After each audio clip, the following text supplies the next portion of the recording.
These are my two bikes. I've got the Bakcou Mule. I've got the Quiet Cat Warrior. Now, a few differences between them. I've got a little review for you. This will be a quick one.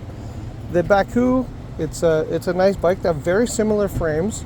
The Bakcou, the battery goes on top, as you can see here. On the Quiet Cat, it's actually inside the frame. That's the bottom of the battery there. The frames are pretty much similar if you look at the shape of them.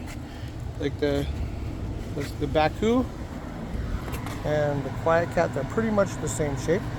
One exception at the back, this has a much wider area where the top fork comes out at the back than the Bakcou does, and it's a little bit more robust, I feel like, the frame, particularly at this joint. The other one thing I really like about the Quiet Cat Warrior is that the pannier rack that you see here is actually part of the frame of the bike. Where on the Bakcou, it's actually a separate piece that you mount on. Now, personally, I find this one makes a little bit of noise when you're out. It rattles a little tiny bit, but this one doesn't make any noise because it's an integral part of the frame. So they both have the Bafang HDD Ultra motor. One thing I will say about the Bakcou, they actually use Tektro parts for the brakes, and they use Shimano Alivio gears, if I'm saying the name right. I'm never quite sure.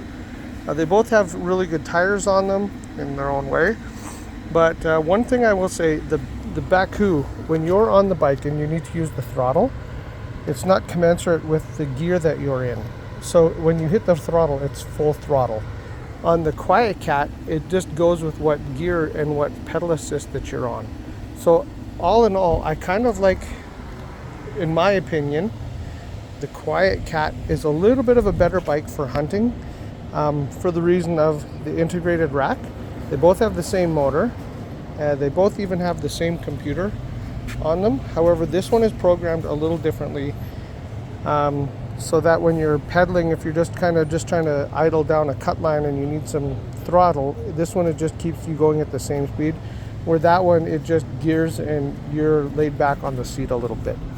So both great bikes. However, I think for the price difference also, when these ones first came into Canada, they were about $8,000 Canadian at the time. I think they might have come down a little bit now. This one is $5,000.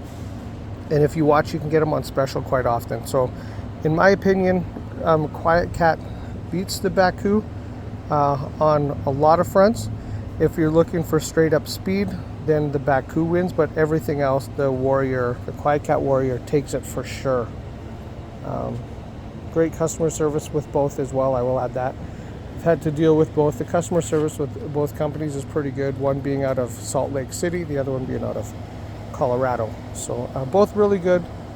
Also, Tektro brakes on this one. Shimano, I had to change this one. I did change the shifter out on this one, but other than that, both great bikes.